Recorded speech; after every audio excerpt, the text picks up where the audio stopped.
we're back here for 843 TV at the Beaufort County Administration Building, and what a treat today to be in the County Channel studio with you.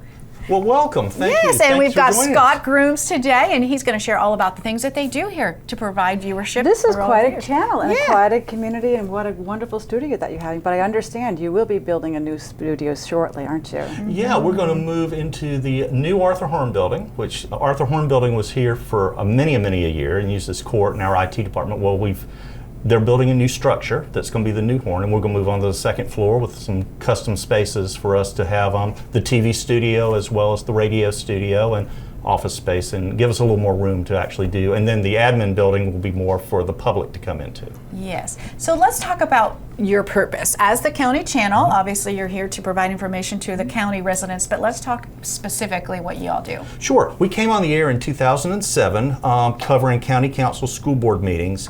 And we've since progressed to where we cover town of Hilton Head, we cover Bluffton, we cover, again, school board meetings and other events around like parades, ball games, things like that, things that just are interest to the county. We cover about 90% of all county meetings live.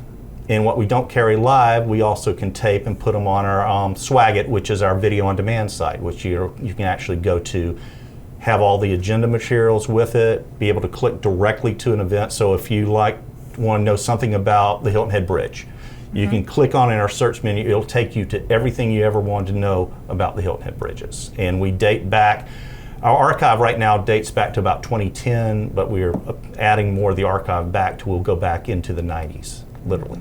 It's interesting, and even that's a technology. I mean, you've started this how many years ago, and now that everything could be live streamed in real time, I mean, that's a great thing. What are some of the challenges that you have?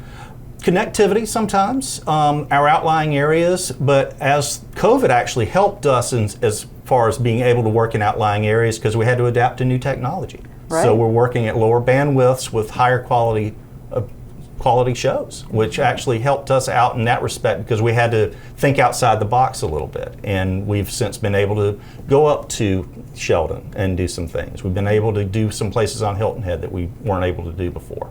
So it really did help us look, and we're even looking at maybe going to Defusky for a few things. So that really helped us out. We have 2 live trucks that we can carry around, and we've had to adapt those to work with the technology.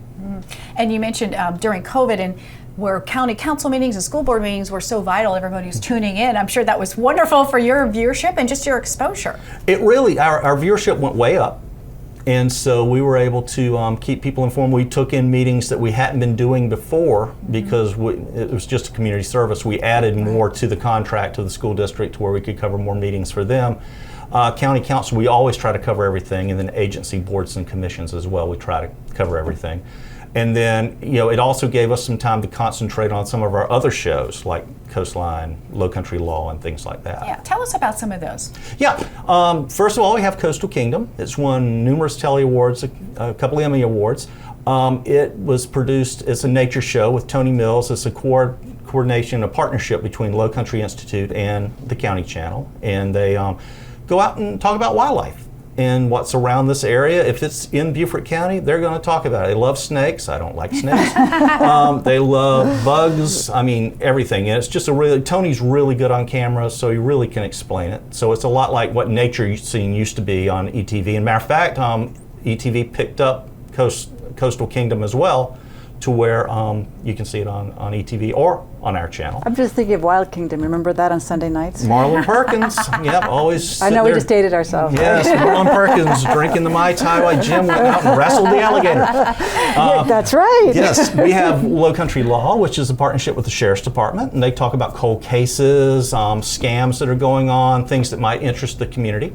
We also have Coastline, which is our public affairs show, and we talk about everything from what's coming up over Christmas to referendums to things. We cover debates every once in a while, so if there's a big election coming up, we might do a debate. Parades, we love doing the parades. And then again, our sports, we do a lot of Little League World Series, state tournaments and things like that, as far as baseball and softball. That's great. Gives the young kids some exposure. You don't get a lot of those things. So where can people watch? Okay, we're located on all the cable channels. We're on Hargray, Spectrum, and Comcast over on Ladies Island. We have our YouTube presence, so a lot of our meetings and such can be watched on YouTube. And then our Swagit site, which you can go on to BeaufortCountySC.gov, go to the county channel, and we have a 24-hour stream that's running there, and you can bring it up on your television, you can bring it up on your computer, you can watch it on your smartphone, and see all of our programming there in real time or on video on demand. You know, that's the one thing I was going to say something about real time, and I love the fact, you know, we're Beaufort County, we're a small area, but we have so much abilities and technologies, and that's one thing as this conversation we're talking about, that we're in real time and people have knowledge in real time about what's going on, and that's the most important thing that we can do for our community. It's all about government transparency. Exactly. And one big important part about the county channel is not one meeting is edited in any way. Oh, interesting. So one of the things that was expressed to me when we first started the county channel, we do not go back and take out something because we don't like it. It is, the meeting heads to tails. We do shorten when there's a break and there's nothing in there. We will shorten that break to a minute. But other than that, it's all the content is there all the time. And as Kathryn was saying, there's so much happening in Beaufort County all the time, whether it's events or news, and we're just such an area with so much to share. I also think we're growing. Our county is growing with the EDC, with the airport, with all this tourism, and also people moving here. I mean, we are a rockin' area, and I think having this ability and having this forum for our community is just, it's a gift. Yeah, we like it because it's something new every day. We never know what, when we come in the morning, we never know if the day is going to go in a weird way or if it's going to just stay straightforward, but it's always something new. Well, Scott, I've enjoyed so much meeting you and all this enthusiasm that we have here. What do you think? Yeah, we've had a wonderful time. Thank you for having us here, and we'll look forward to watching more on the county channel. And we thank you for watching this episode of 843 TV, where communities come to speak. We'll see you next time.